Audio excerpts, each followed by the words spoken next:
Flash back. ಎಲ್ಲ ಆದರೂ ಸಹ ಅವರ ಒಂದಷ್ಟು ಅಂಧಾಭಿಮಾನಿಗಳು ಇವಾಗಲೂ ಸಹ ಅವರನ್ನ ಸಮರ್ಥಿಸ್ಕೊಂತಾ ಇದ್ದಾರೆ. ನಮ್ಮ ಬಾಸ್ ಏನೂ ಮಾಡಿಲ್ಲ ಅಂತಕ್ಕಂಥ ಮಾತನ್ನು ಹೇಳ್ತಾ ಇದ್ದಾರೆ. ಅಂತವರಿಗೆ ಏನು ಹೇಳ್ತೀರಾ? ಒಂದು ರಿಕ್ವೆಸ್ಟ್ ಸರ್, ಅಲ್ಲಿ ಇದಿದೆ ಸರ್, ನಮ್ಮ ಮನೆ ಇದೇ ರೋಡೇ ಅನ್ನಪೂರ್ಣೇಶ್ವರಿ ಪೊಲೀಸ್ ಸ್ಟೇಷನ್.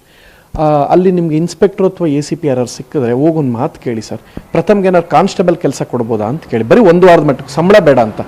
ಒಂದು ದೊಣ್ಣೆ ಸಿಕ್ಕರಲ್ಲಿ ನಿಂತಿರೋ ಒಬ್ಬೊಬ್ಬರಿಗೂ ನಾಯಿ ಹೊಡೆದ್ಬಿಡ್ತೀನಿ.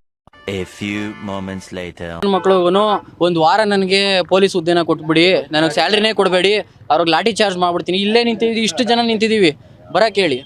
ಅದೇ ಮಾತನ್ನ ಇಲ್ಲಿ ಆಡಕ್ಕೆ ಹೇಳಿ ಮೇಡಮ್, ತಾವು ಮಾತಾಡ್ತೀವಿ. ದೇವ್ರು ನಿಂಗೆ ಒಳ್ಳೇದು ಮಾಡ್ತದ, ನಿನ್ ಜನ್ಮಕ್ಕೆ ಹೋಗೋ. ಯಾಕೆಂದ್ರೆ ಅಲ್ಲಿರೋ ಒಬ್ಬ ಮಗನು ಅವ್ರ ಅಮ್ಮನಿಗೆ ಒಂದೊತ್ತು ಇಟ್ಕೊಡ್ಸೋ ಯೋಗ್ಯತೆ ಇಲ್ಲ ಸರ್. ಯಾರು ಇಟ್ಟಾಕ್ದೆ ಬಂದು ನಿಂತಿದ್ದೀರಾ ಇಲ್ಲಿ? ನಾವು ಕೆಲಸಗಳು ಬಿಟ್ಟು ಬಂದು ನಿಂತಿದ್ದೀವಿ. ಇಂಥ ಜನ ಎಲ್ಲಿ ಸಿಗ್ತಾರೆ ನಿಮ್ಗೆ? ಹೊಡಿರಿ ಚಪ್ಪಾಳೆ, ಹೊಡಿರಿ. ಇದು ನಮ್ಮ ದೇಶ ಅಂದ್ರೆ. ನಮಗೆ ನಾವು ಇಟ್ಟಾಕ್ದೇನೆ ಇಲ್ಲಿ ಬಂದು ನಿಂತಿಲ್ಲ ಮೇಡಮ್.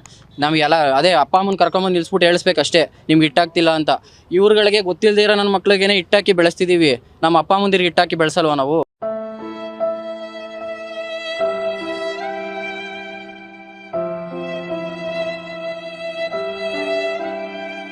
ಇಲ್ಲ ಮೇಡಮ್, ಕ್ಯಾಮ್ರಾದವ್ರು ಇಷ್ಟೆಲ್ಲ ಮೀಡಿಯಾದವ್ರು ಇಷ್ಟು ತೋರಿಸ್ತಿರಲ್ಲ. ದೊಡ್ಡ ದೊಡ್ಡ ರಾಜಕಾರಣಿಗಳು ಏನೇನು ಮಾಡಿದ್ದಾರೆ, ಕೋಟಿಗಟ್ಟಲೆ ಹೊಡ್ಕೊಂಡು ಹೋಗ್ಬಿಟ್ರು, ಅವರೆಲ್ಲ ಬಿಟ್ಟು ಓಡೋಗ್ಬಿಟ್ರು. ನನ್ನ ಮೇಲೆ ನಿನ್ಗೆ ಯಾಕೆ ಇಷ್ಟು ದ್ವೇಷ? ನಾನು ಏನು ತಪ್ಪು ಮಾಡಿದ್ದೀನಿ? ನಾನೇನಯ್ಯ ತಪ್ಪು ಮಾಡಿದೆ? ನಾನು ಎಲ್ಲಿ ತಪ್ಪು ಮಾಡಿದೆ? ದರ್ಶನ್ನ ಇವತ್ತಿನ ಪರಿಸ್ಥಿತಿಗೆ ಏನ್ ಕಾರಣ ಅಥವಾ ಯಾರ್ ಕಾರಣ ಅಂತ ಅನ್ಸುತ್ತೆ ನಿಮ್ಗೆ? ಅದು ನಿಮ್ಗೆ ಗೊತ್ತಿದೆಯಲ್ಲ, ನೀವು ಪೊಲೀಸರು ಫಸ್ಟ್ ಹೇಳಿರ್ತಲ್ಲ ನಿಮ್ಗೆ. ನನಗಿಂತ ಜಾಸ್ತಿ ನಿಮಗೆ ಗೊತ್ತಿರುತ್ತೆ. ಏನ್ ಗೊತ್ತಾ ಇದೆ ಮೇಡಮ್, ಇದಕ್ಕೆಲ್ಲ ಮೇನ್ ಕಾರಣ ಬಂದ್ಬಿಟ್ಟು ಮೀಡಿಯಾನೇ ಕಾರಣ. ಏನ್ ಗೊತ್ತಾ, ಇಷ್ಟು ಹೇಳಕ್ ಇಷ್ಟಪಡ್ತೀನಿ. ಓಕೆ ಫ್ರೆಂಡ್, ಬಾಯ್.